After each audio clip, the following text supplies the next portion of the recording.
말씀을 봉독해 드리겠습니다.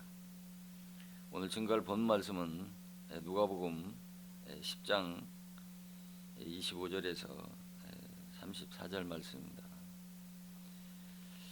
시간 관계상 누가복음 10장 30절 한 구절만 봉독해 드리겠습니다. 누가복음 10장 30절 말씀입니다.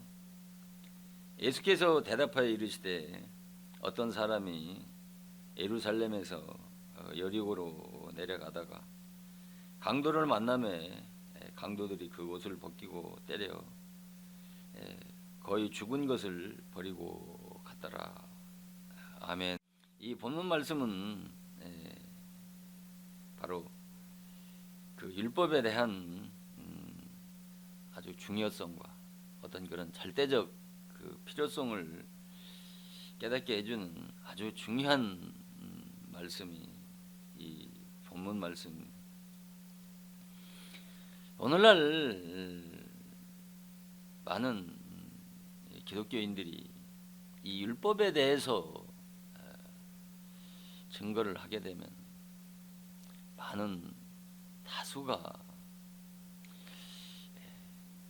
긍정적인 시각으로 바라보기보다는 이 부정적인 시각으로 바라보는 기독교인들이 대다수일 것입니다. 오늘 이 봉독해드린 이 누가복음 10장 25절 이하의 말씀을 보면 이 누가복음 10장 25절에서 이 율법사가 예수님에게 무엇을 하여야 영생을 얻을 수 있습니까? 라고 물으니까 이 예수님께서 이 율법사에게 율법이 무엇라고 기록되어져 있으며 너는 어떻게 읽었느냐고 그렇게 묻지 않습니까? 그러자 이 율법사는 바로 마음을 다하고 목숨을 다하고 힘을 다하고 뜻을 다해서 하나님을 사랑하고 내 이웃을 내 몸같이 사랑하라고 했습니다라고 말하니까 예수님께서 그래, 내 말이 옳도다. 그같이 행하라. 그러면 살리라고 그렇게 말씀을 하시지 않습니까? 그런데 이 율법사가 이 율법사가 예수님에게 다시 묻지 않습니까? 그러면 내 이웃은 누구냐고 되묻지 않습니까? 그랬을 때 하신 말씀이 바로 누가복음 이 10장 30절에 어떤 사람이 이 예루살렘에서 바로 여리고로 내려가다가 강도를 만나서 그 강도가 그의 옷을 다 벗기고 때려서 겁한 죽게 된 사람을 바로 이 레인과 제사장은 그냥 지나쳐 버렸고 이 선한 사마리아라고 하는 사람이 지나가다가 겁한 죽게 된 자를 그 상처를 싸매주고 주막에 데려다가 돌봐 주었다고 하는 이 말씀이 바로 이 본문 말씀의 내용입니다. 이 본문 말씀은 예수님의 비유의 말씀 중에 가장 중요하고 이 유명한 말씀이 이 본문 말씀입니다. 율법사가 무엇을 해야 영생을 얻을 수 있느냐라고 그렇게 물은 것은 단순하게 하나님을 사랑하고 내 이웃을 사랑하라고 하는 어떤 기독교인의 삶의 그런 방향성을 말씀하신 것이 아니라 바로 기독교인의 그 근본 문제인 바로 이 영생과 구원에 대한 문제를 바로 어떤 자가 받을 수 있는가에 대한 말씀이 이 본문 말씀의 그 핵심이 되어지는 말씀인 것입니다. 이 영생의 기독교의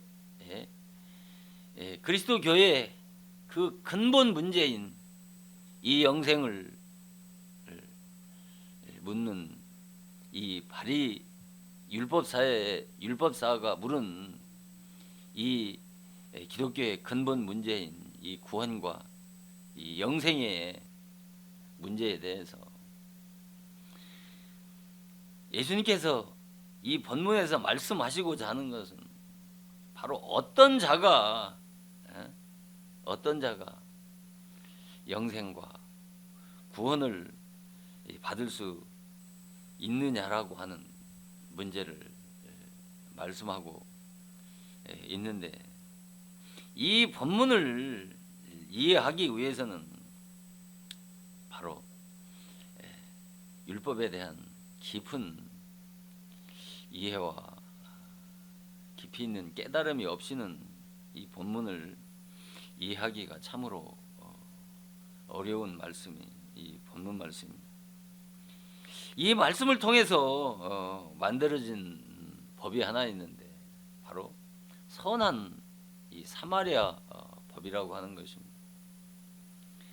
이 법은 바로 미국 뉴욕에서 한 여성이 그 강도를 만났을 때 그 이웃들의 그런 애면과 그 무관심으로 인해서 이 여성이 죽게 된 사건의 계기로 인해서 만들어진 법이 이 선한 사마리아 법이라고 하는데, 이 여인의 이름을 명명해서 제노비스 법이라고도 합니다.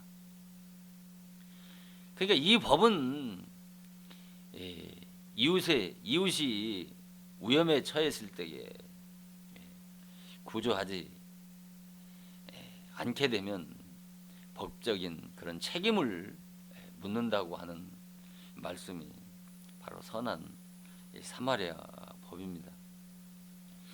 이 선한 사마리아 법은 선한 사마리아 법이 만들어질 만큼 세인들도 잘 알고 있는 이 말씀이 이 본문 말씀입니다.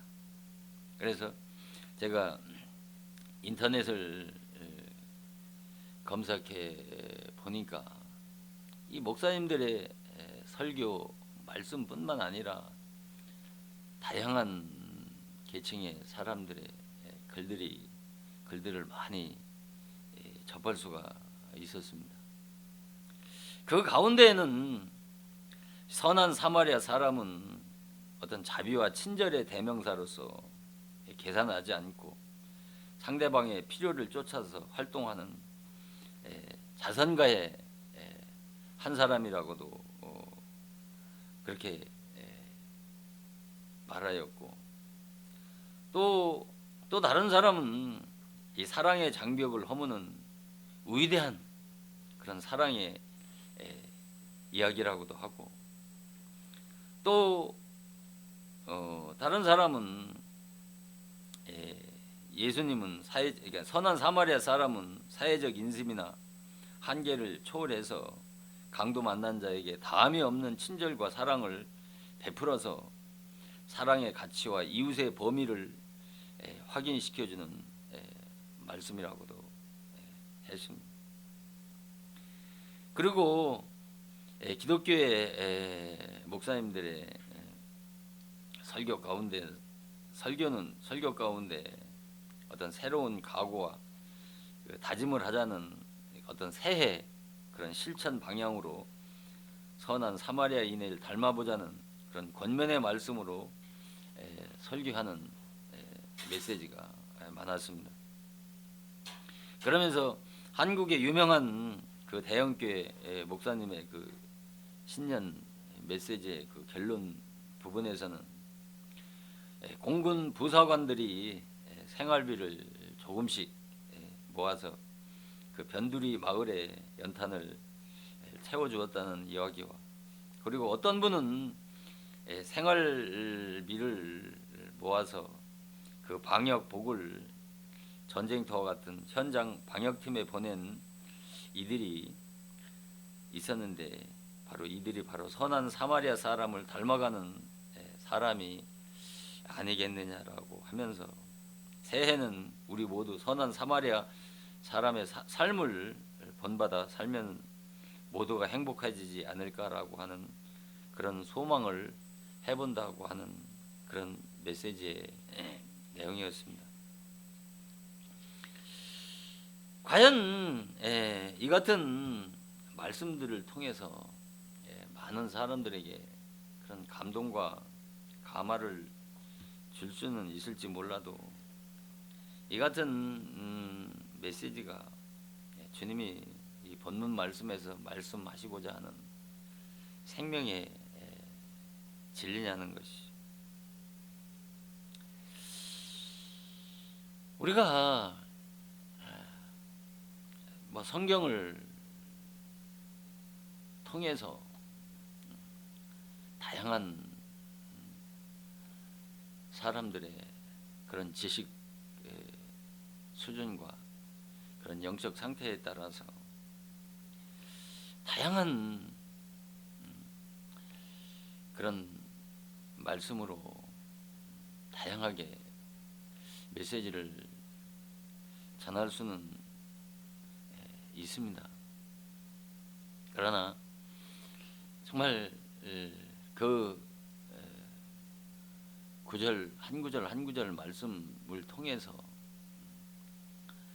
우리의 영혼의 생명의 울림이 되고 또 우리 영혼의 그 생명의 씨가 심겨지지 못한다면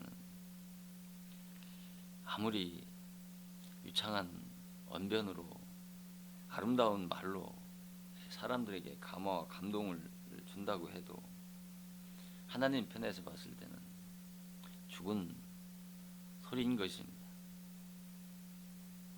그래서 오늘 증거하는 이 말씀을 잘 귀 기울이셔서 사람의 소리로 듣기보다는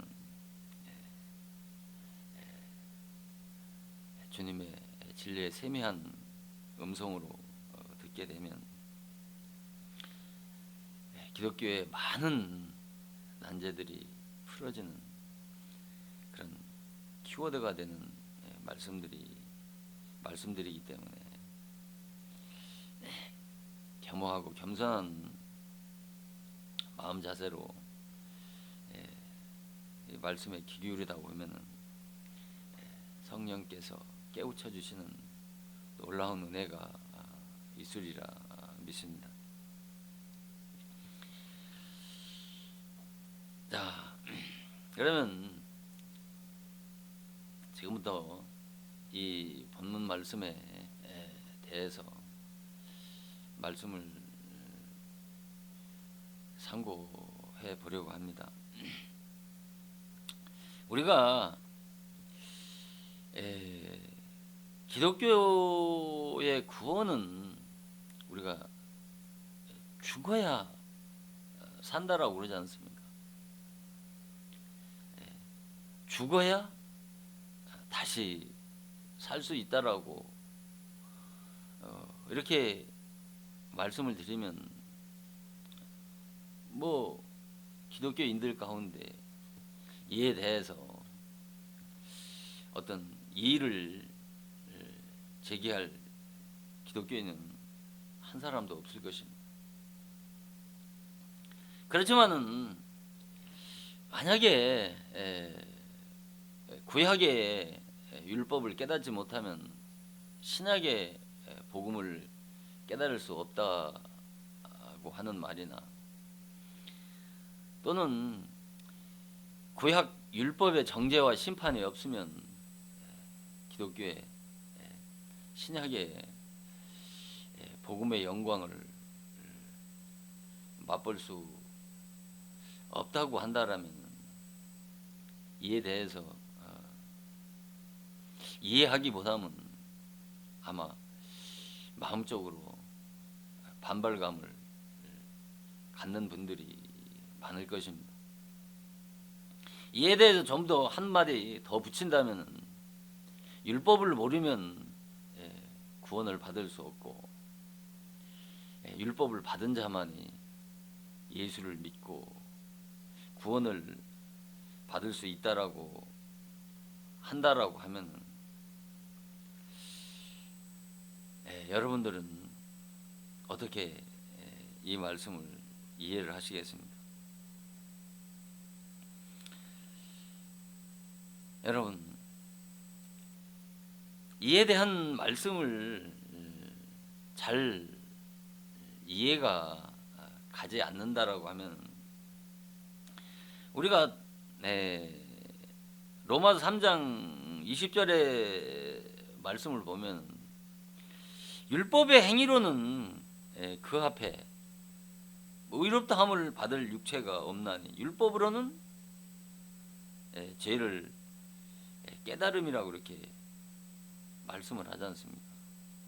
율법으로는 죄를 깨닫게 한다는 말씀이나 또 로마서 7장 7절에서 율법이 죄냐 그럴 수 없다라고 그렇게 말씀하시면서 율법으로 말미암지 않고는 죄를 알 수 없다고 그렇게 말씀하시지 않습니까? 그렇지만 율법이 탐내지 말라 하지 않았으면 내가 탐심을 알지 못했다고 한 말씀과 같이 그러면 율법으로는 죄를 깨닫게 한다는 말씀이나 율법으로 말미암지 않고는 죄를 알 수 없다는 말은 여러분들은 어떻게 이해를 하십니까? 세상의 윤리와 도덕적인 차원에서 그 양심과 이성으로 알 수 있는 깨달을 수 있는 그런 죄의 차원을 여기서 율법으로 죄를 깨닫게 하고 율법으로 말미암지 않고는 죄를 알 수 없다라고 이렇게 말씀한 것일까요? 세상 사람도 그 정도의 수준과 차원은 이해할 수 있지 않겠습니까? 예수를 믿지 않아도. 여기서 말하는 율법을 통해서 죄를 깨닫게 한다든가 아니면 율법으로 죄를 알게 한다고 하는 이 말씀은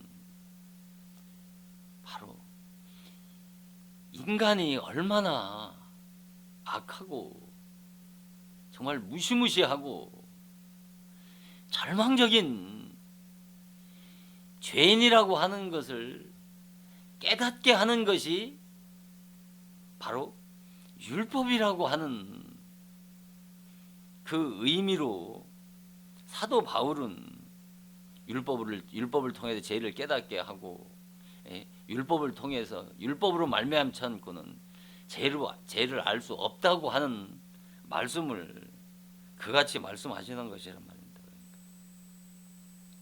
왜? 왜냐하면 여러분은 죄를 깨닫지 못하고 기독교의 구원을 논할 수 있다고 생각하십니까? 회개하지 않고 우리가 기독교에서 말씀하는 이 구원의 문제를 해결받을 수 있다라고 생각을 하십니까? 아니면 내가 어떤 죄인인지를 알지 못하고도 구원을 받을 수 있다고 생각을 하십니까? 우리 기독교의 구원을 논하기 전에 율법을 통해서 죄를 깨닫지 못하고 또 회개하지 못하고 내가 어떤 죄인인지를 모르고는 기독교의 구원을 논할 수가 없는 것이란 말입니다. 왜 그러냐면 율법을 모르면 죄를 깨달을 수 없는 것 아니겠습니까? 아니 율법을 통해서 죄를 깨닫게 한다고 그랬잖아요. 율법으로 말미암지 않고 죄를 알 수 없다라고 못을 받고 그렇게 말씀하시잖아요. 사도 바울이. 율법을 모르면 죄를 깨달을 수 없단 말입니다. 그 율법은 죄를 깨닫는다라고 하는 것은 세상의 도덕과 윤리의 차원에서 양심과 지성으로 아는 그런 죄의 개념을 말씀하시는 것이 아니고 내가 얼마나 악하고 추악한 짐승만도 못한 죄인이라고 하는 것을 깨닫기 위해서는 바로 율법을 통해서만이 깨달을 수 있단 말입니다.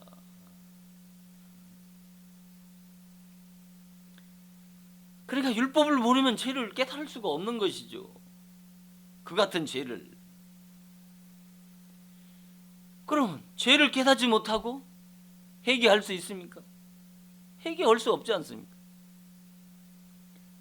내가 회개하지 않고는 어떻게 내가 죄인이라고 하는 것을, 구원이 필요한 죄인이라고 하는 것을 깨달을 수 있습니까? 내가 어떤 죄인이라고 하는 것을 깨닫지 못하고 기독교의 구원을 논할 수 있습니까? 기독교의 구원을 받을 수 있느냐 말입니다. 지금 바로 내가 어떤 죄인인지를 모르면 내가 기독교의 구원의 은혜를 입을 수가 없단 말입니다. 그 근거가 뭐냐면 율법이 없이는 죄를 깨달을 수 없단 말입니다. 이게 바로 구약 율법을 깨닫지 못하면 신약의 복음을 깨달을 수 없다라는 말이나 구약의 율법의 정죄 심판이 없이는 신약의 복음의 영광을 깨달을 수 없다는 말이고, 이를 좀 더 적나라하게 표현한다면 율법을 모르면 구원을 받을 수 없고 율법을 받은 자만이 예수를 믿을 수 있고 구원을 받을 수 있다는 말이 지금 드린 말씀의 내용이란 말입니다. 이같이 설명하는데도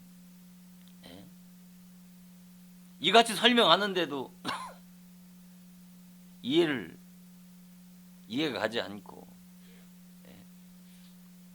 제 드리는 말씀을 부정적인 생각을 갖는다면 그 심령은 이미 죽은 심령이고 그런 심령에게는 소망이 없는 것입니다. 그래서 지금까지 말씀을 드린 말씀을 좀 다른 측면으로 말씀을 드린다면 바로 율법을 통해서 내가 죽은 줄 모르면, 율법을 통해서 내가 죽은 줄 모르면 구원을 받을 수가 없는 것이란 말입니다. 율법을 통해서 내가 죽음을 깨닫고 체험해야 기독교의 거듭남과 중생을 통해서 구원을 받을 수 있는 것이란 말입니다. 그래서 율법을 통해서 죽음을 체험해야 바로 복음으로 다시 살아나는 체험을 할 수가 있는 것이란 말입니다. 이것이 기독교의 구원이 하나님께서 창세전부터 예정하신 구원 경륜 선미의 원리라니까요. 순서란 말입니다. 그래서 죽음은 어떻게 해요? 죽음은 생명의 문으로 들어가는 관문이라고 하는 것이고, 죽은 자에게만 바로 당신을, 그리스도를 계시해 주신다고 하는 것이 성경 전체의 주제인 것입니다. 그래서 제가 지금 이 말씀드린 이 말씀의 그 한마디로 요약된 사도 바울의 말씀이 바로 뭐냐면 갈라디아서 2장 19절 말씀인 것입니다. 내가 율법으로 말미암아 율법에 대해서 죽었으니 이는 하나님에 대해서 살려 함이라, 그렇게 말씀하고 있잖아요. 자, 여기서부터 중요한 것입니다. 여기서부터 잘 들으셔야 제가 오늘 말씀을 드리려고 하는 이 본문의 말씀이 이해가 되어지고 깨달아질 수가 있는 것입니다. 사도 바울이 갈라디아 2장 19절에 내가 율법으로 말미암아 율법에 대해서 죽었단 말이에요. 그 이유가 뭐예요? 율법으로 말미암아 율법에 대해서 죽은 것은 하나님에 대해서 살려 함이라고 그렇게 말씀을 하시잖아요. 그러니까 결국은 내가 율법에 대해서 죽지 않으면 하나님에 대해서 살 수 없다는 말이죠. 구원받을 수 없다는 말이란 말입니다. 그러면 율법으로 말미암아 율법에 대해 죽었다는 말이 뭐예요?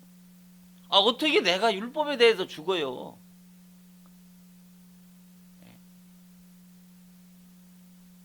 이 말씀을 여러분들은 깊이 있게 상고해 본 적이 있습니까? 사도 바울은 내가 율법으로 말미암아 율법에 대해서 죽었다고 그렇게 말씀하시잖아요. 도대체 이 말이 무슨 말이냐는 거예요. 어떻게 율법에 대해서 죽냐고요.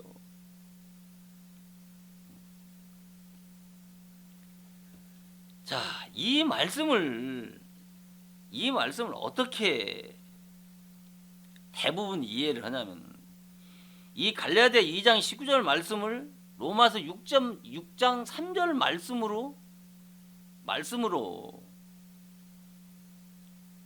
대부분 대입시켜서 이해를 한단 말입니다. 로마서 6장 3절 말씀이 뭡니까? 그리스도 예수와 합하여 세례받은 자는 그리스도 예수와 합하여 세례받은 자는 그의 죽으심과 합하여 세례받았다는 말씀.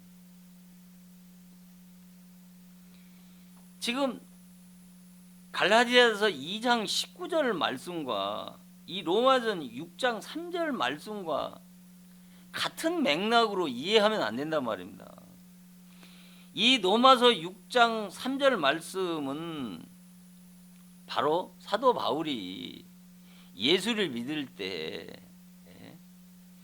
사도와 예수님과의 영적 연합을 말씀하셨는데, 이 로마서 6장 3절 말씀은 갈라디아 2장 19절에 그 영적 연합을 말씀하시는 게 아니란 말입니다.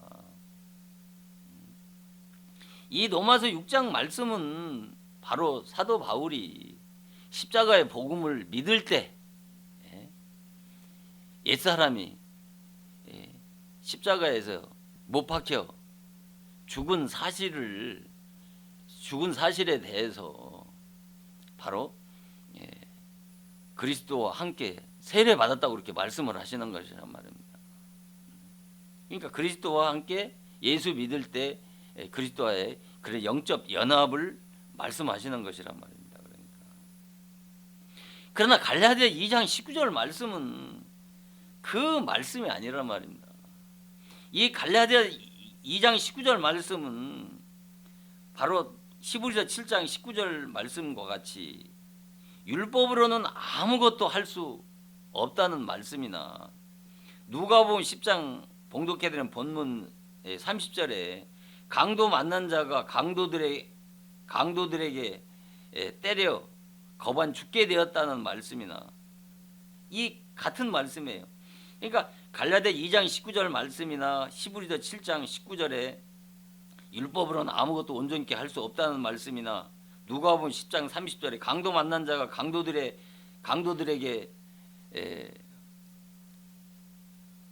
맞아가지고 거반 죽게 되었다는 이 말씀과 같은 맥락의 말씀이라니까요. 그런데 오늘날 이 갈라디아서 2장 이 19절 말씀보다 갈라디아서 2장 20절 말씀만을 중요하게 여긴다니까요. 내가 그리스도와 함께 십자가에 못 박혔나니 그런즉 이제 내가 산 것 아니요 오직 내 안에 그리스도께서 사신 것이라. 이제 내가 육체 가운데 사는 것은 나를 사랑하사 자기 몸을 버리신 하나님 아들을 믿는 믿음에서 산다고 하는 이 20절 말씀이 성립되기 위해서는 이 갈라디아 2장 19절이 전제가 돼야 된다니까요. 이 갈라디아 2장 19절 말씀이 전제가 되지 않고 갈라디아 2장 20절 말씀만을 중요하게 생각하고 이것을 애우고 찬송과 가사로 부르짖음하는 전제가 갈라디아서 2장 19절에 내가 율법으로 말미암아 율법에 대해서 죽어야 된다라고 하는 이 전제가 성립이 돼야 된단 말입니다. 그러면 갈라디아 2장 19절에 그러면 사도 바울의 고백과 같이 도대체 율법에 대해서 어떻게 죽느냐 말입니다. 율법에 대해서 내가 어떻게 죽고 또 율법에 대해서 죽은 내가 또 어떻게 죽느냐는 것이죠. 율법에 대해서 죽어야 되고 율법에 대해서 죽은 자가 내가 죽는단 말입니다. 율법에 대해서 죽지 않게 되면 내가 죽을 수가 없다니까요. 전제가 먼저 율법에 대해서 죽어야 되고 죽어야 내가 죽을 수 있단 말입니다. 그러면 어떻게 내가 율법에 대해서 죽느냐 말입니다. 지금 말씀하시는 이 말씀을 잘 들어야 이 말씀이 깨달아지고 그로 인해서 기독교에 아주 중요한 키워드가 되는 이 율법과 복음의 좌우를 눈을 뜰 수가 있는 것입니다. 자, 그러면 어떻게 해야 내가 율법에 대해서 죽고 또 내가 율법에 대해서 죽은 자가 내가 죽을 수 있는가에 대한 말씀을 드리려고 하는 것입니다.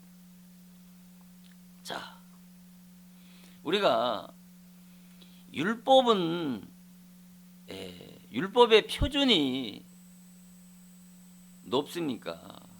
낮습니까?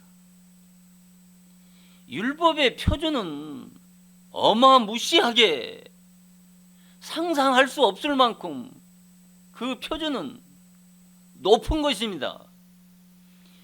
세상의 윤리나 도덕의 차원과는 비교할 수 없을 만큼 이 율법의 표준은 높은 것이란 말입니다.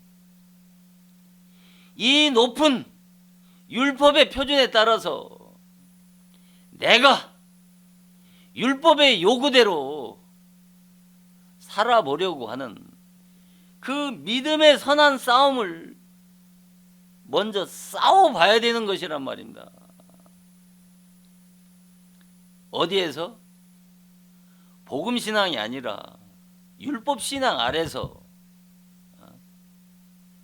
거듭나기 전에 율법 아래에 있는 자들이 그 높은 율법의 표준의 요구에 따라서 요구대로 살아보려고 그 믿음의 선한 싸움을 싸워봐야 된단 말입니다. 이 말은 무슨 말일까요? 내 안에 올라오는 그 죄의 정욕에 대항해서 피 터지게 싸워봐야 된다니까요.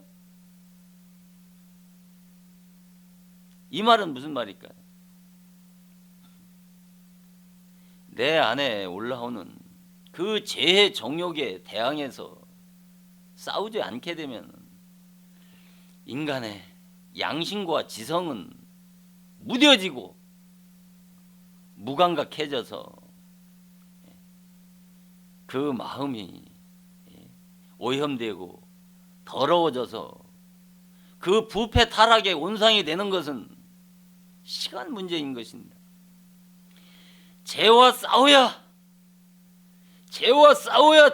죄를 제가 깨달아지고 죄와 싸워야 자기 안에 있는 그 무시무시한 죄의 정체를 깨달을 수 있단 말입니다.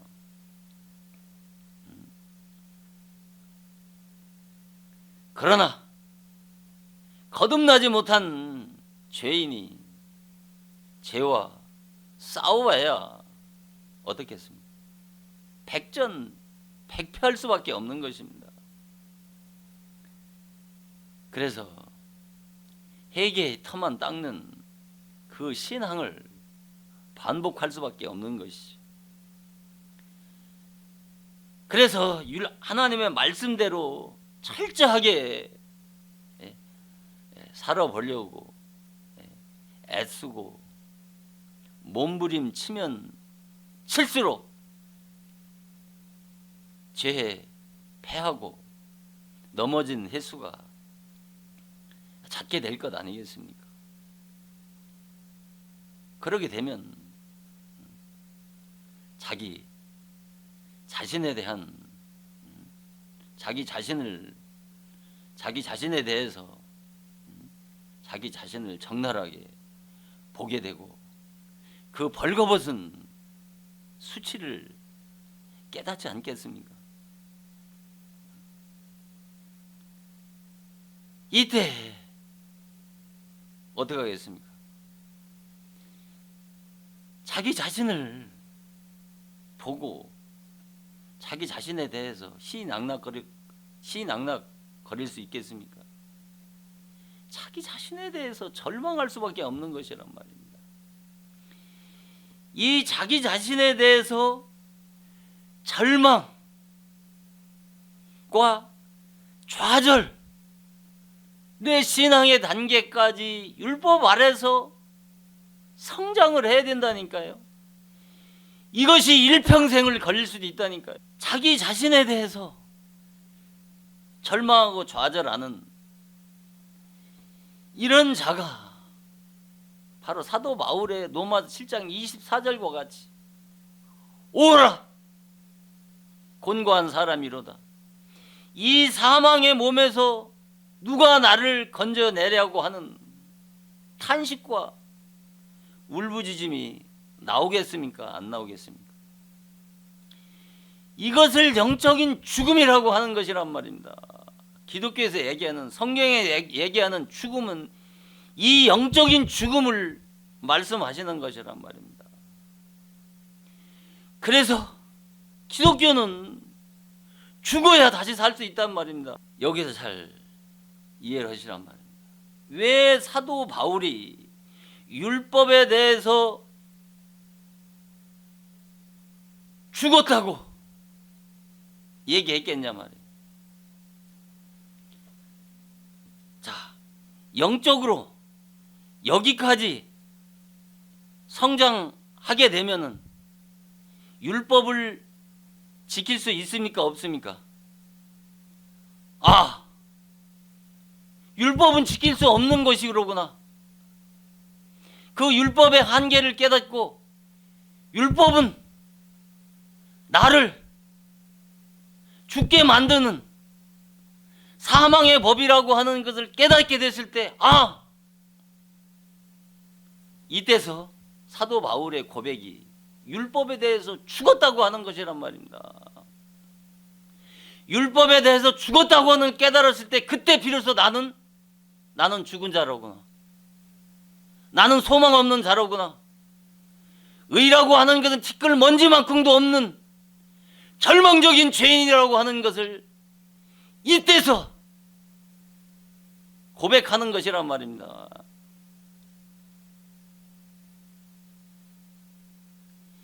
기독교의 구원은 여기서부터 시작이 되는 거란 말입니다. 기독교의 창조는 무에서 유를 창조한다고 그러잖아요. 그 무에서 유를 창조한다고 하는 것은 물리적인 창조를 야기하는 게 아니라 영적 창조란 말입니다. 바로 무라는 것은 여기에 내가 율법에 대해서 절망하고 좌절하게 되면, 율법에 대해서 죽고 내 자신이 죄인이라고 깨닫게 되면 그 영적 상태가 영적인 무가 되는 거란 말입니다. 그 영적인 무가 되어졌을 때 그때서 하나님의 구원 역사는 시작이 되어진다니까요. 무가 돼야 기독교의 창조는 영적 창조란 말입니다. 기독교는 여러분, 이스라엘 백성들이 애굽에서 출애굽을 하잖아요. 그 출애굽 역사는 어디에서 완성이 되는 줄 아세요? 바로 다윗부터 시작된 그 솔로몬 성전이 완성됨으로 인해서 이스라엘의 출애굽 역사는 끝나는 거예요. 자, 이스라엘 백성들이 바벨론에 돌아오자마자 시작한 것이 뭡니까? 바로 성전 건축이에요. 성전 건축을 완성을 기점으로 해서 그 바벨론의 포로 생활이 끝나는 것이. 기독교의 구원은 바로 성령이 우리 안에 내주해야 기독교의 구원은 끝나는 거라니까요. 그 시작의 시점이 어디예요? 죽어야 된다니까요. 율법에 대해서 죽어야 되고, 율법에 대해서 죽은 자가 내가 죽었을 때 바로 하나님의 영적 창조는 그 시점부터 시작이 되어진단 말입니다. 자, 요한복음 4장 16절, 17절, 18절 말씀에 예수님이 사마리아 여인에게 어떻게 합니까? 내 남편을 데려오라고 그러잖아요. 예? 그러니까 이 사마리아 여인이 뭐라고 합니까? 자기 남편이 없다라고 얘기하잖아요. 그러니까 예수님이 그 다음에 말씀을 도대체 앞뒤가 맞지 않는, 이해가 가지 않는 말씀을 하시잖아요. 내 말이 남편이 없다는 말이 옳다. 내가 남편이 5이 있었고 지금 있는 남편도 내 남편이 아니라는 말이 옳도다라고 말씀을 하시잖아요. 이거는 도대체 무슨 말이에요? 이거는 어떤 그 남녀 불륜 현장에서 오고 가는 대화 같지 않습니까? 분명히 남편이 있잖아요. 왜 남편이 있는데 사마리아 여인은 남편이 없다라고 그러고, 그 말을 칭찬에다 하듯이 그 말이 참되다, 옳다라고 사마리아 여인을 예수님은 지켜 세우느냐? 이 사마리아 여인과 같은 고백이 있어야 되는 것입니다. 여기서 말하는 남편은 율법의 남편이란 말입니다. 율법의 남편. 이 율법의 남편에 대해서 죽어야 되는 것입니다.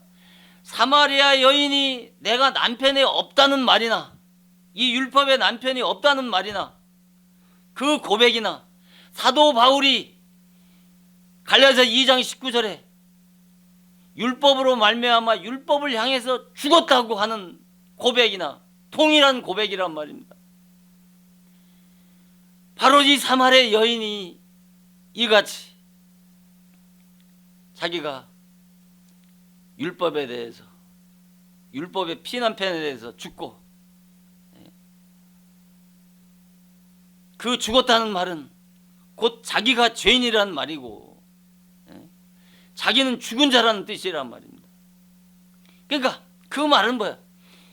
지금까지 이 율법의 남편이, 이 본 남편인 예수를 만나기 전까지는 이 갈라디아 사마리아 여인을 주관하고 주장했던 이 피남편, 율법의 남편으로는 나 자신을 구원해 줄 수 없는, 그 율법으로는 구원받을 수 없는, 율법으로는 나를 죽음에 이르게 하는 것뿐이라고 하는 것을 깨달았을 때, 이 율법의 남편에서 벗어나서 본 남편인 예수를 만날 수가 있었던 것이란 말입니다. 이 고백을 하지 않으면, 갈라디아 2장 19절 말씀에 깨달음이 없으면 구원받을 수 없는 것이고, 갈라디아 2장의 고백과 그 체험이 있어야 구원을 받을 수 있단 말입니다. 그가 구원을 받은 자라니까, 그걸 깨달은 자가 구원받은 자라니까요.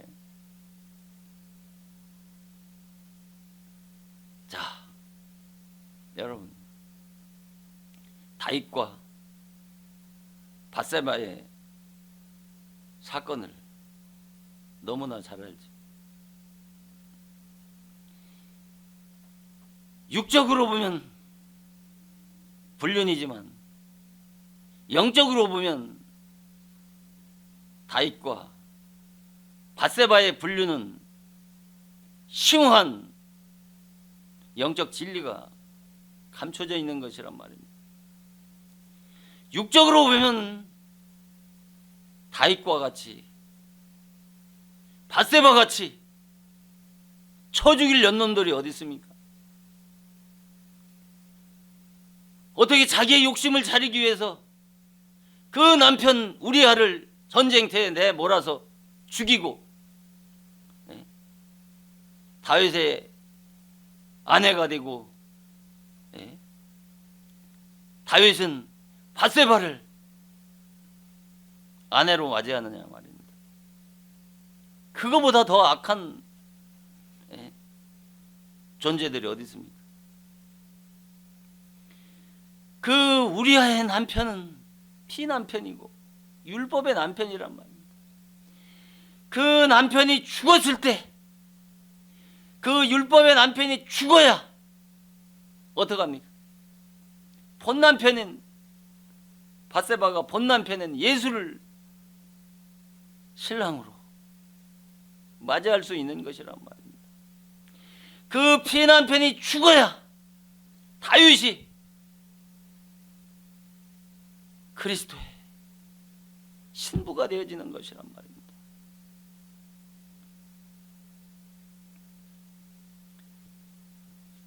여러분,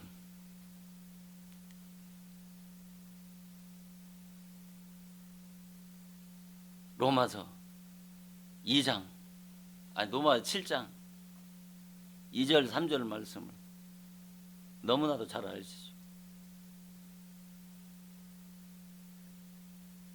남편이는 여인이 남편 생전에는 어떻게 한다고 그랬어요? 그 남편의 매인바 되나? 남편이 죽으면 어떻게? 남편이 죽으면 그 남편의 법에서 매이지 않는다고 그러잖아요. 그러면서 그 다음 3절에 뭐라고 그러죠? 남편 생전에 다른 남자에 가면 음보라. 그러나 남편이 죽으면 그 법에서 남편의 법에서 자유함이 되고 다른 남자에게 갈지라도 어떻게 해요? 음보가 되지 않는다고 그랬다. 자, 여기서 보세요. 왜 사도 바울은 여기서 남편이 뭐예요? 여기서 말하는 남편은 뭐예요? 율법의 남편이에요? 본 남편이에요? 여기서 말하는 남편은 율법의 남편이란 말이에요. 율법이란 말이에요. 자, 그런데 여기서는 여자가 죽는 것이 아니라 누가 죽어요? 여자가 죽는 것이 아니라 남편이 죽잖아요. 율법이 죽는단 말이에요. 이해가 가지 않지 않습니까? 율법의 남편은 죽는 게 아니라니까요. 절대 죽을 수가 없어요. 율법은 1.1핵도 없어지지 아니하고 다 이루어진다라고 그렇게 얘기했단 말이에요. 율법은 세상 끝날 때까지 존재하는 거예요. 율법은 역사적으로는 폐해졌지만은 역사적으로는 폐해졌잖아요. 완성되어졌단 말이에요. 그것은 그리스도 안에서 예수 믿는 자 안에서 구원받은 자 안에서 폐해진 것이란 말이에요.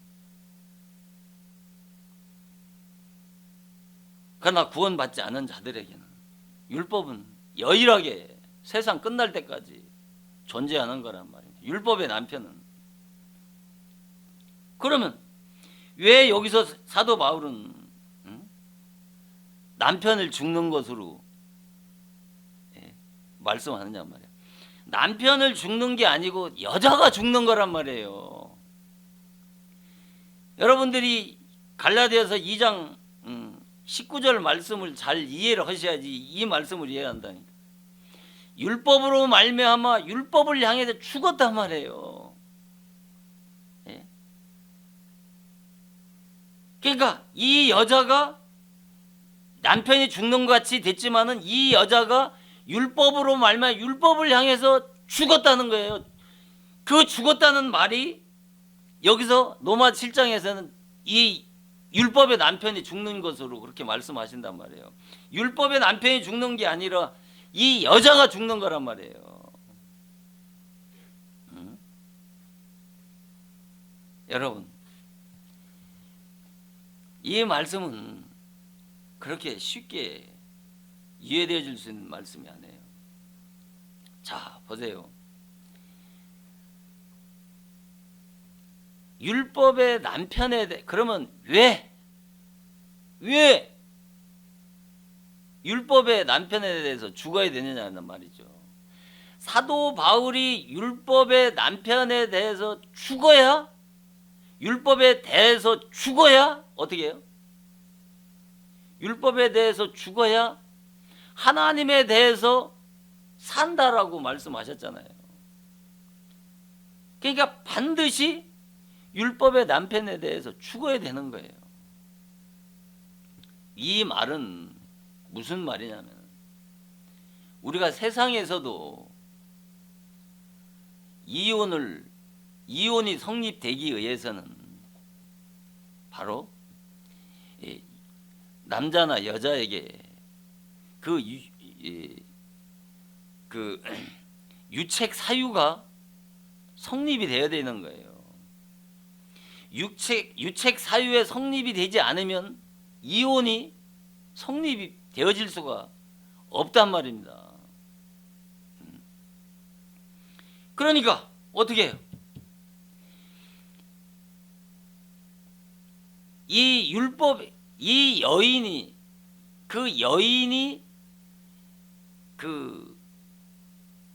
어떤 육신 세상에서도 남편이나 여자가 어떤 유책 사유가 발생이 되어졌을 때 이혼이 성립이 되어질 수 있는 것처럼 영적으로도 마찬가지라니까요.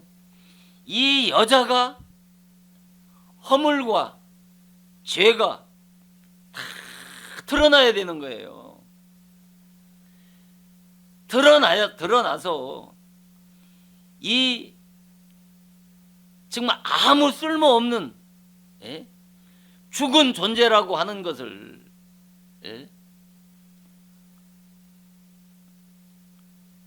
깨달았을 때 이 율법의 남편이 그를 보내주는 거예요.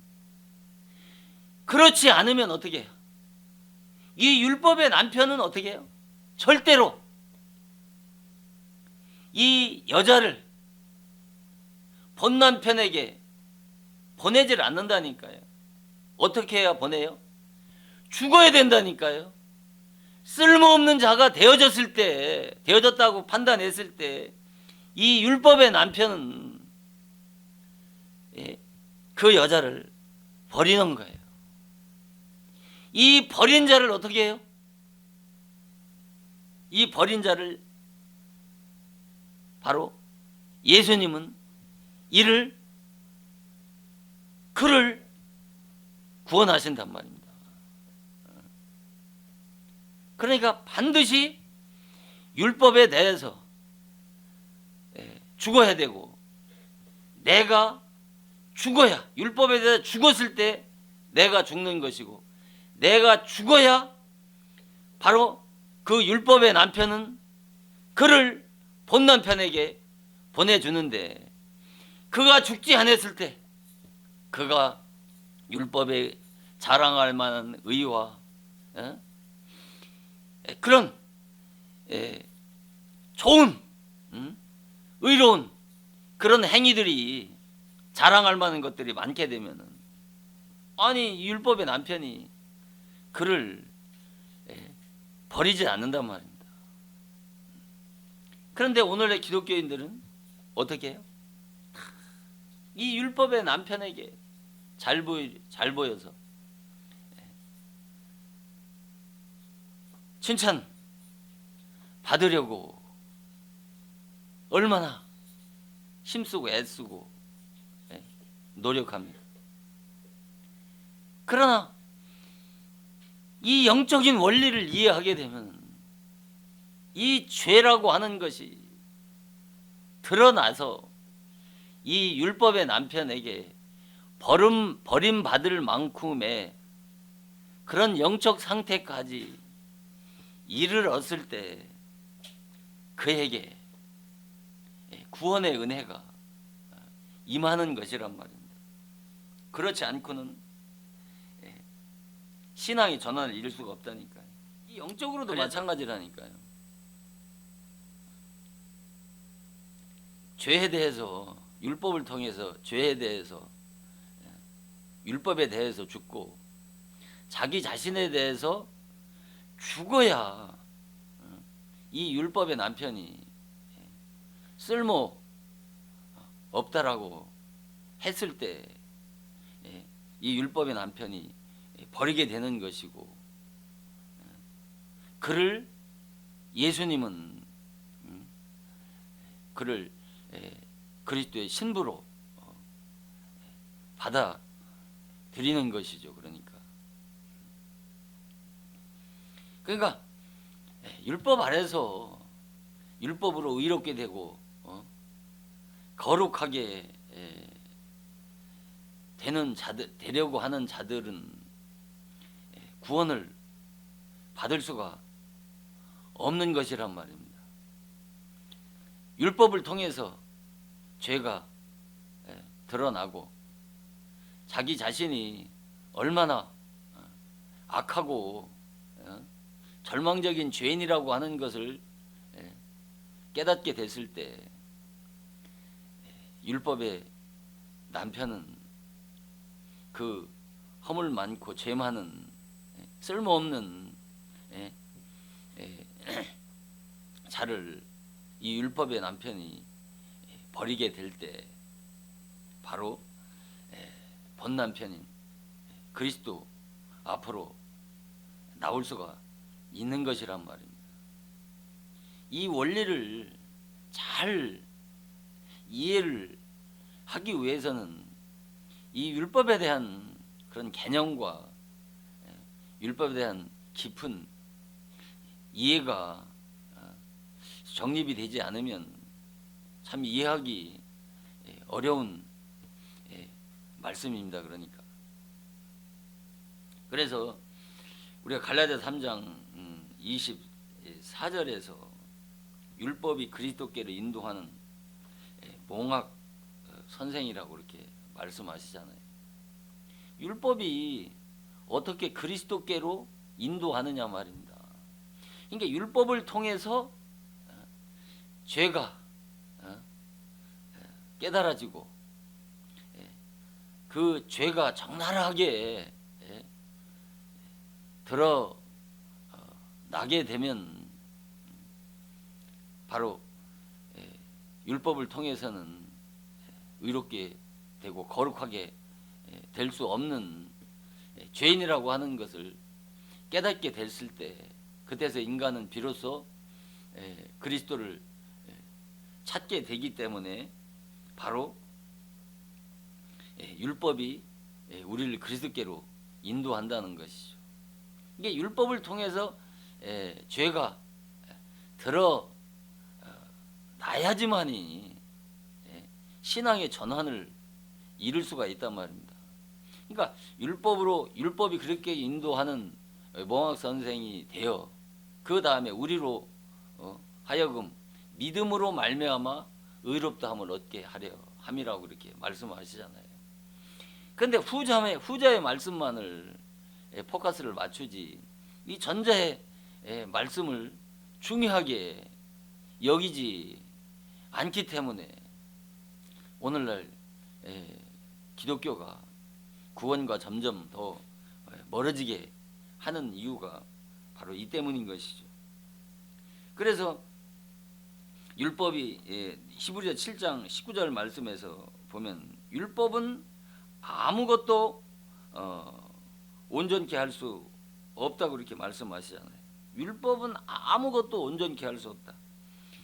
이것을 체험적으로 이 사도 바울과 같이 율법은 아무것도 온전케 할 수 없다라고 하는 것을 체험적인 이 체험이 있어야 된다니까요.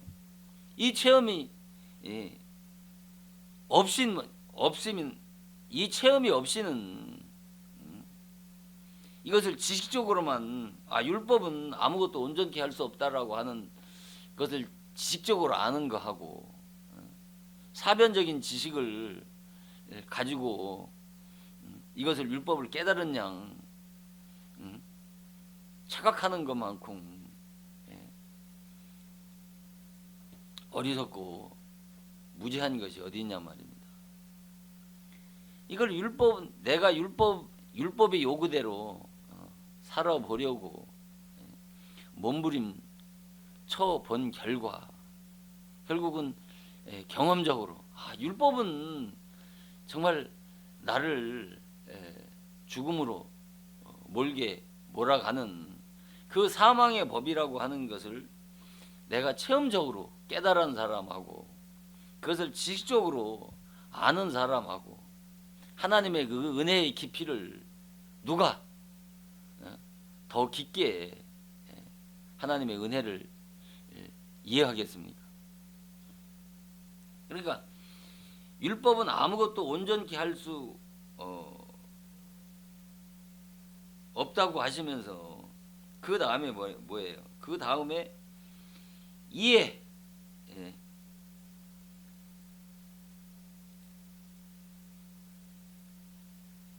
율법은 아무것도 할 수 없다고 말씀하신 다음에 이에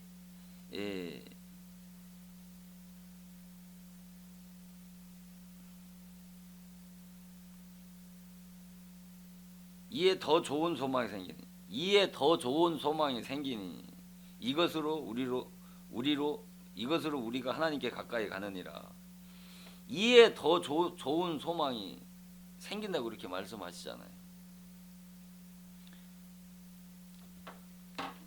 히브리서 7장 19절 말씀을 보면 율법은 아무것도 온전케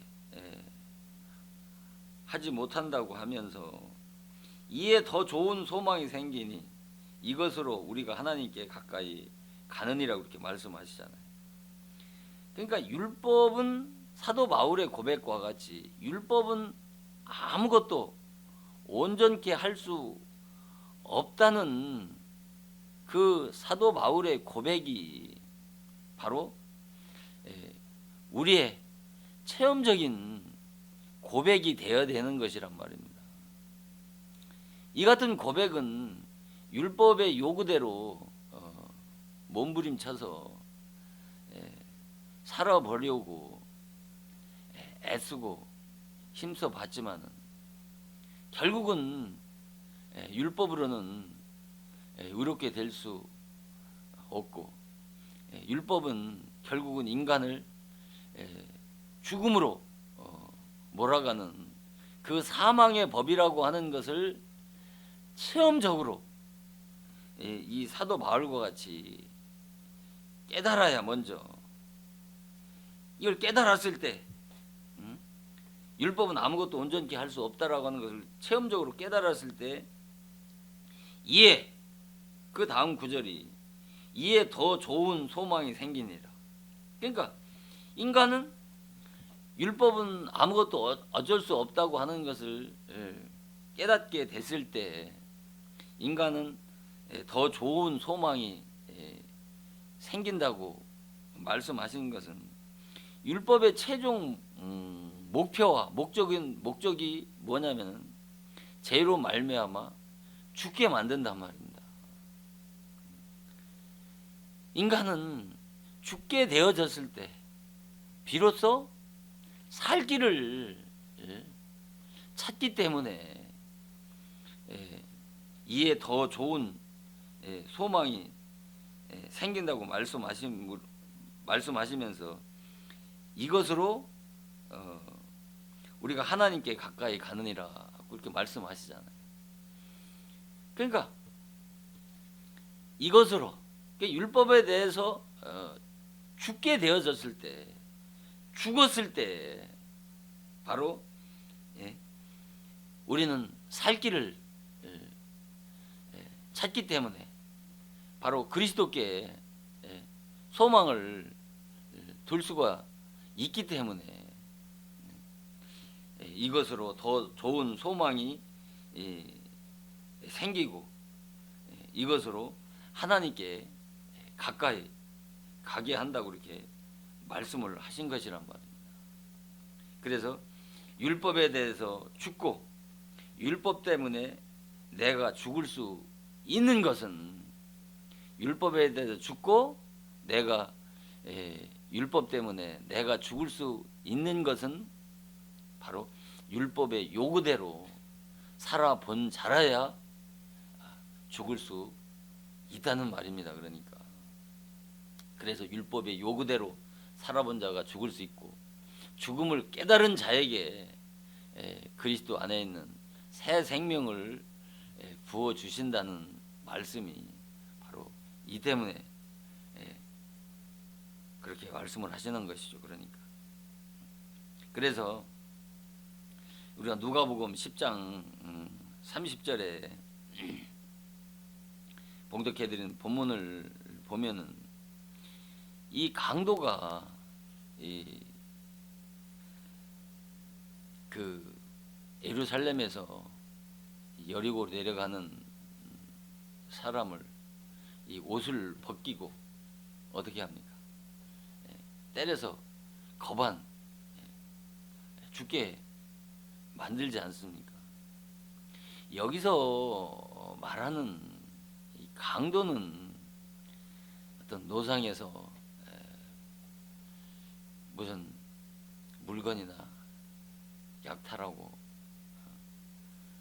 생명을 해하는 그런 육적인 강도를 말씀하는 것이 아니라 여기서 말하는 강도는 바로 율법을 강도로 비유해서 말씀하시는 것이란 말입니다. 왜 강도로 비유하느냐면은 바로 그 율법의 성격과 사명을 비유해서 바로 강도라고 하는 것이죠.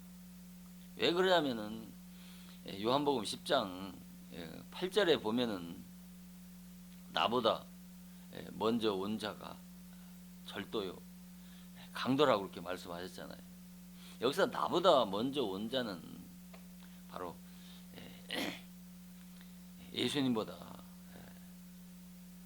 먼저 앞선 그런 모세나 세례 요한 같은 그런 율법의 종, 율법의 선지자들을 바로 강도라고 말하는 것입니다. 그러니까 이 강도가 바로 무엇을 했다고 했습니까? 이 사람을 옷을 벗겼다고 그렇게 말씀을 하시잖아요. 이 강도가 옷을 벗겼다고 하는 것은 이 강도, 즉 율법은 바로 그 본질적 사명이 바로 옷을 벗기는 것입니다. 그러니까 이 옷은 자기의 의의 옷이고 율법의 의의 옷이고 행위의 옷이란 말입니다. 이 같은 의로 자기 안에 있는 그 거짓과 그 위선을 가리고 있는 그 의의 옷을 벗기는 것입니다. 이게 율법의 본질적인 사명이라니까요. 이 소경 그 바디메오가 예수님께서 부르실 때 그 겉옷을 벗어 던져버리고 예수님 앞에 나가는 것처럼 이 의의 겉옷을 벗어 버리지 않으면 예수님께서 그 부활하실 때 그 무덤에 남기시고 가셨던 그 예수님의 그 의의 예복을 받아 입을 수가 없는 것이란 말입니다. 이 거짓과 이 의선의 그 의의 옷을 벗어버리는 것이 바로 이 강도, 곧 율법의 사명이란 말입니다. 강도들이 예루살렘에서 여리고로 내려가는 사람을 때려서 거반 죽게 했다고 하는 이 말씀은 바로 율법은 죄인을 정죄하고 심판하고 고소하고 고발해서 죽이는 사명이 율법의 그 본질적인 사명이기 때문에 이 강도 곧 율법이 이 사람을 때려서 거반 죽게 했다고 말씀을 하시는 것이죠. 그래서 고린도후서 3장 6절에 그는 우리를 새 언약이 일꾼되게 만족케 하셨으니 의문으로 하지 아니하고 영으로 함이라. 의문은 죽이는 것이고 영은 살리는 것이라고 그렇게 말씀하시잖아요. 여기서 말하는 바로 영은 복음을 말씀하시는 것이고 의문은 바로 율법을 상징하는 것이란 말이에요. 그러니까 의문 곧 율법은 죽이는 것이란 말입니다. 그러니까 여기서 이 예루살렘에서 여리고로 내려가는 사람이 바로 죽었기 때문에 이 죽은 자를 바로 선한 사마리아인 바로 예수를 만나서 이 죽은 자가 다시 살아나는 놀라운 구원의 은혜를 입은 것이란 말이에요. 그가 율법을 통해서 죽지 않았으면 그가 살아나는 체험을 할 수 있겠습니까? 할 수 없지 않습니까?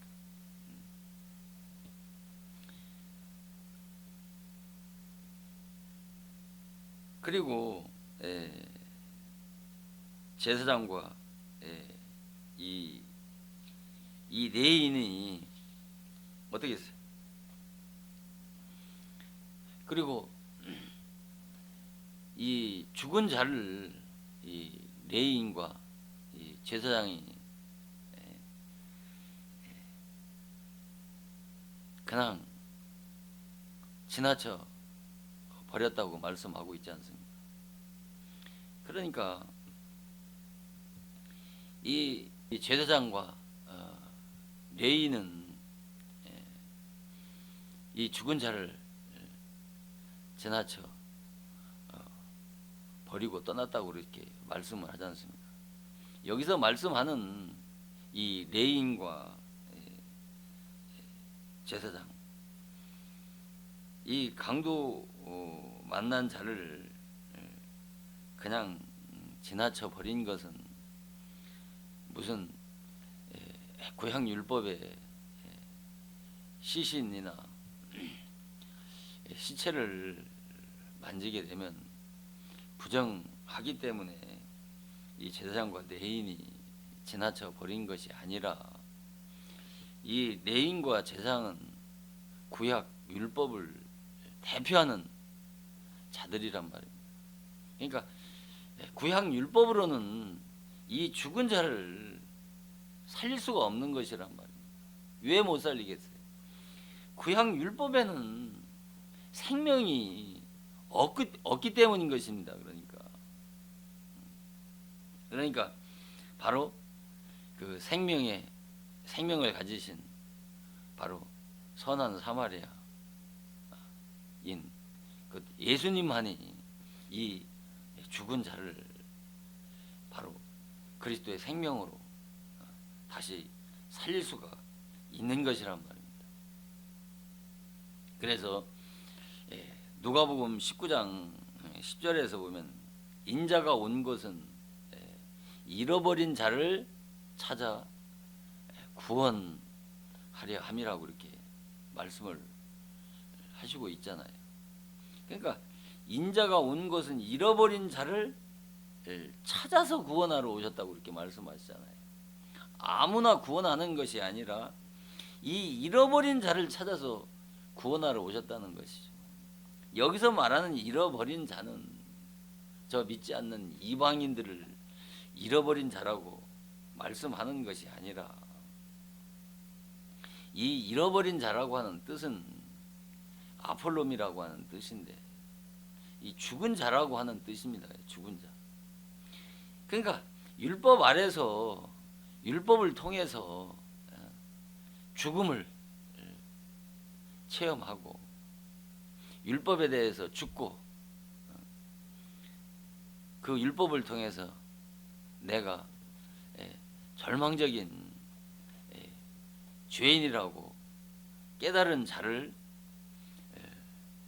예수님은 그런 자를 찾아서 구원하러 오신 것이란 말입니다. 그래서 이 강도 만난 자가 곧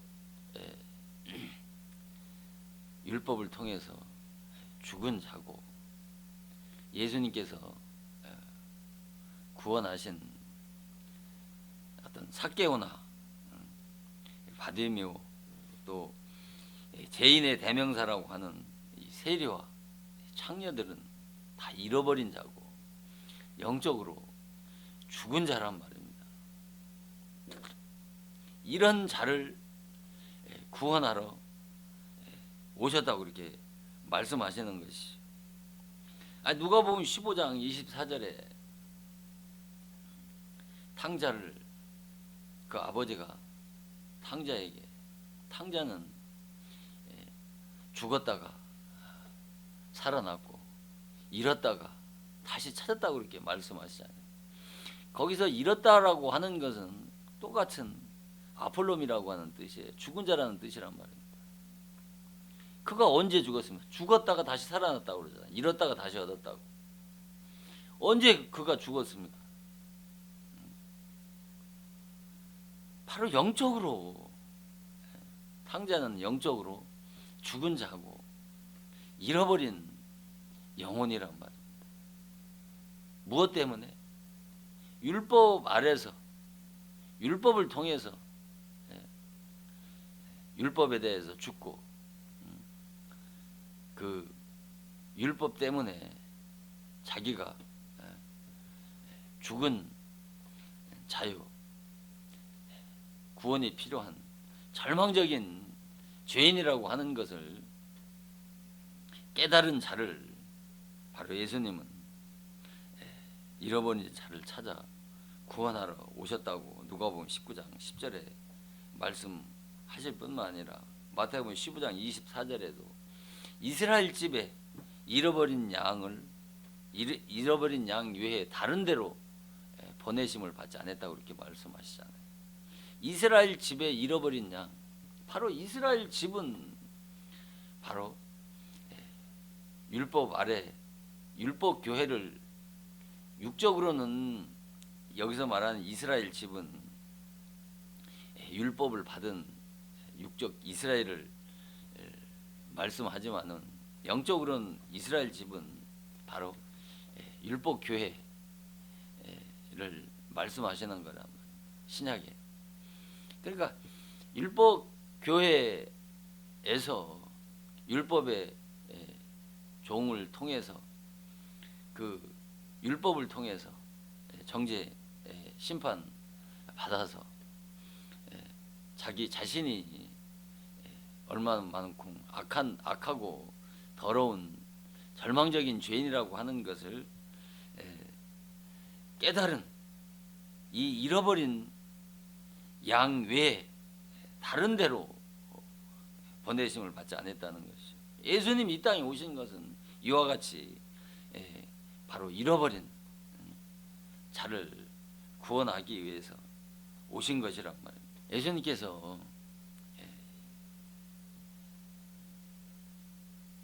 의인을 부르러 온 것이 아니라 바로 죄인을 부르러 오셨다고 그렇게 말씀을 하시지 않습니까? 바로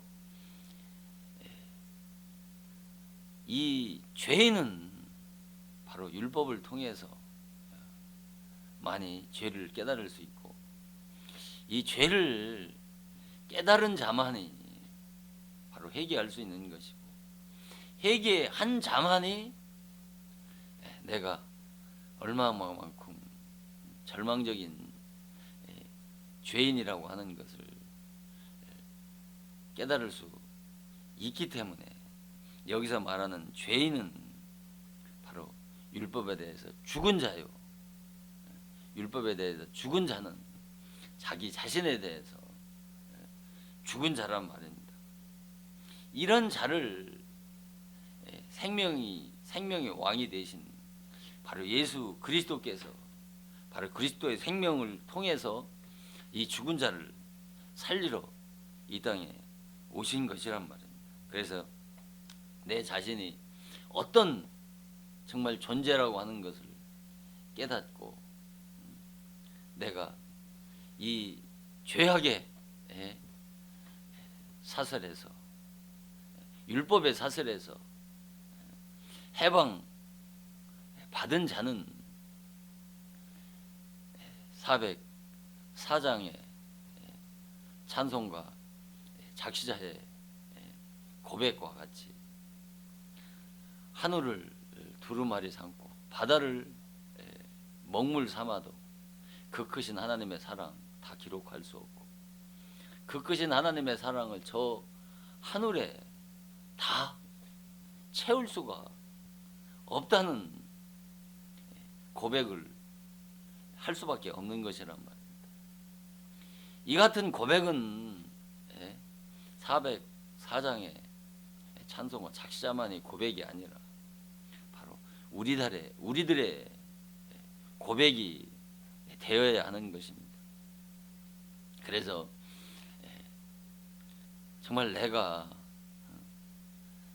어떤 정말 죄인이라고 하는 것을 참으로 깨닫게 되면 우리 어메이징 그레이스 작시자인 존 뉴턴이 신앙 고백과 같이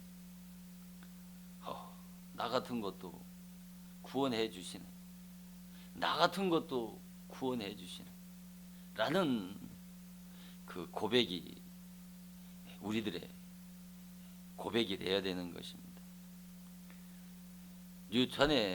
존 뉴턴의 그 고백은 그 말 한마디가 담고 있는 그 영적인 의미를 이해할 수 있지 않겠습니까? 그러나 죄로 인한 그런 심각한 고통, 회개의 체험도 없는 자는 죄로 인한 그런 심각한 고통도 없이 회개의 체험도 없는 자는 기독교의 구원은 쉽다라고 생각을 하고 천국 가는 길이 좁고 협첩하다고 하는 것을 실감할 수가 없는 것이란 말입니다. 그래서 내가 참으로 정말 죄인이라고 깨달은 자라면 무비보셋이 고백한 것과 같이 죽은 개만도 못한 나를 돌아보느냐고 다윗에게 고백한 것처럼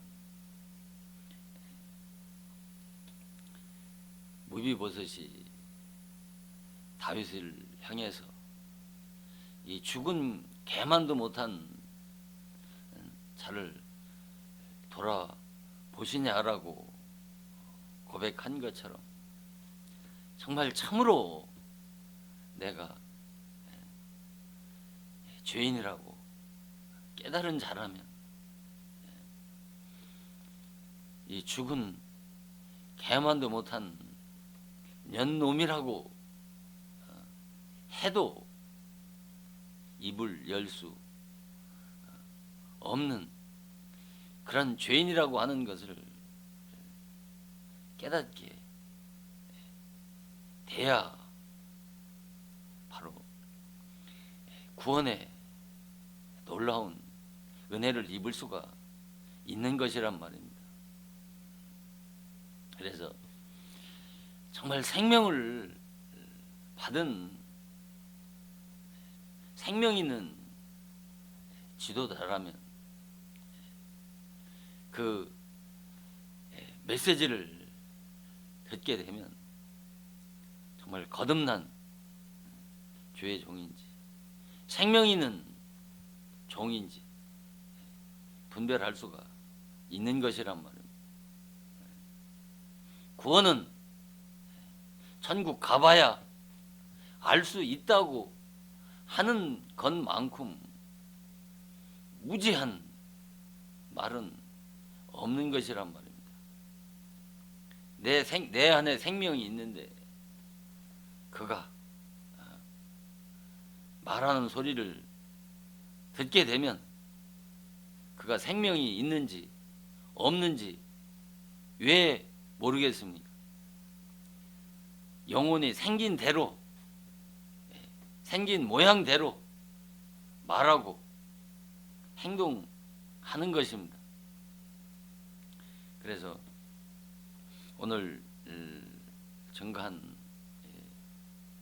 말씀 속에서 바로 기독교의 구원의 길이 얼마나 어려운 것이라고 하는 것을 깨닫게 되면 오늘날 다 구원받은 자고 다 복음의 종이라고 하지만은 이 말씀을 통해서